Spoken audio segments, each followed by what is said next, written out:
Hello. For today's video, I decided to teach you how to draw, so you don't suck. Step 1 is references, and I don't care that pretty much every other artist has probably mentioned this somewhere in their videos, because coming from personal experience, whenever I did not use references, my characters looked like they got put through the meat grinder. Also, something to mention is don't draw portraits all the time, in other words, don't be like me.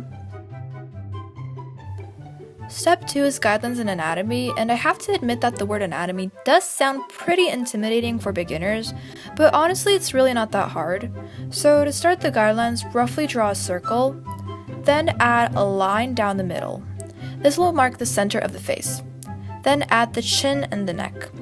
I'm actually going to improvise on this part because I think the reference pose is a little bit too boring for my liking. So I made a slight curve along her shoulders to give some personality to the overall drawing. Now to map out the anatomy, I think it's more easily memorable when it's shown on a real life example. As you can see, the eyes are roughly in the middle of the face, then splitting the part that's below the eyes in half you get the nose, splitting this part in half you get the mouth, and then splitting the part above the eyes in half you get the hairline. So it's actually a lot more simpler than it looks. The eyes also have a specific placement on the face, so the space between the eyes should roughly equal the size of one singular eye. Now, if you're drawing realistically, this may be a little bit different, but in the space between the corner of the eye and the edge of the face, there should fit about a half of an eye. Of course, all of this varies depending on the reference you found because nobody is built the same. Whenever drawing eyelids, I normally start with the upper eyelid and then I base the rest of the eye on that. However, this does vary a lot depending on your art style, but you can use the way I draw eyes for reference if you like to.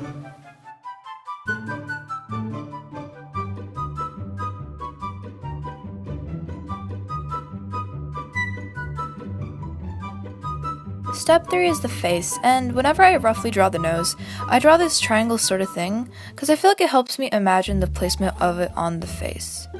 Then for the lips, I draw this rough, and an emphasis on the fact that it's rough, line, and then I color in the top lip.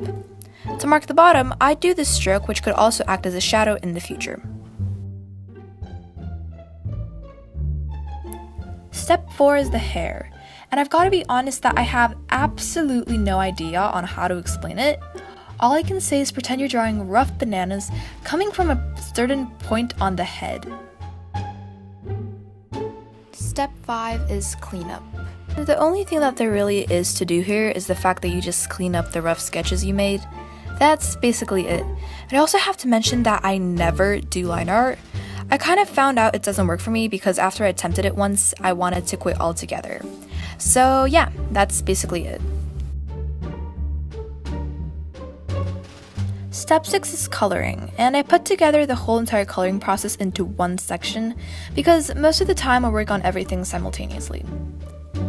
This is both the most fun and the most annoying part because I swear you need a lot of patience for this. But the first thing you do is use the lasso tool to put some base colors onto the face, clothes, hair, etc. Only after you have the base colors down can you actually start rendering.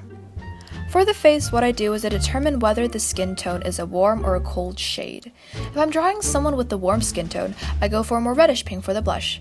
But if I'm drawing someone with a colder skin tone, I go for a more purple bluish pink. It really depends on the reference, however, and it's actually up to you. For the eyes, start with cleaning up the eyeliner and making the eye more defined. Then comes the base color. After that, I choose a darker version of that same exact color and I shade this part. For the iris, you need to make sure that it looks messy or else it kinda ends up looking like an alien. And then for the highlight, I do another layer on top of the eye and just put a white dot with the hard brush. And yeah, that's basically it. For the white part of the eye, I just kind of do it on a different layer and I just kind of slather it on behind. Just use a very soft brush to give it that natural feeling. But then next up, the nose is pretty simple to draw in my opinion since it basically stays the same exact triangle we started with. You basically begin with a darker version of the skin tone you chose and draw it over the rough guidelines. Then you take the same exact pink you chose for the blush and then you slather it over the dark triangle. And that's pretty much it. I don't know how to explain the thing on top of the nose, but it's kind of like a mix between the pink and the skin color. Really, I don't do this all the time, but it does give the face a little bit more detail.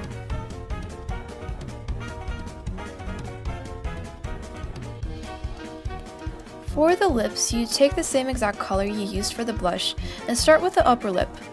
I then blend it out slightly and adjust the corners with the liquify tool so that it looks more natural.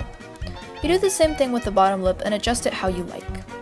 Then on the crease between the upper and bottom lip, you should take a darker version of the pink and roughly outline it. At this point, I normally adjust certain parts of the lip by darkening the area around the crease and making the corners of the mouth a little darker, but there's really not much else to do here. Oh, and don't forget the highlight because that's pretty much the most important thing of the lips. Just at this moment, I realized that the facial features were a little bit all over the place, so I adjusted them to fit my liking.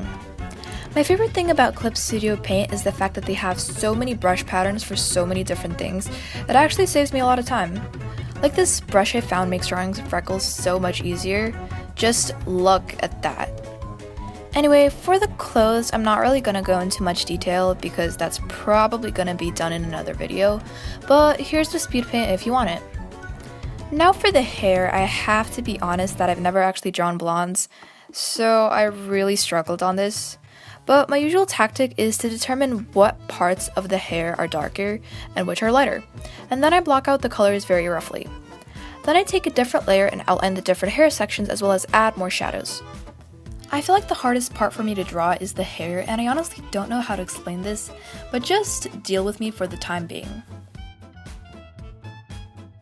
So it's been like a week, and I'm editing the video right now, and the mistakes that I made that I did not see back then. Okay, first of all, I forgot to flip the canvas, so moral of the story, don't do that. She looks like she was run over by a truck. Now hear me out. The hair is like a whole entire different story. Like, I didn't even notice how bad it looked when I was drawing this. I am so confused. How did I not see this? The ends just look so choppy. It's like I chopped it off with the meat knife or something.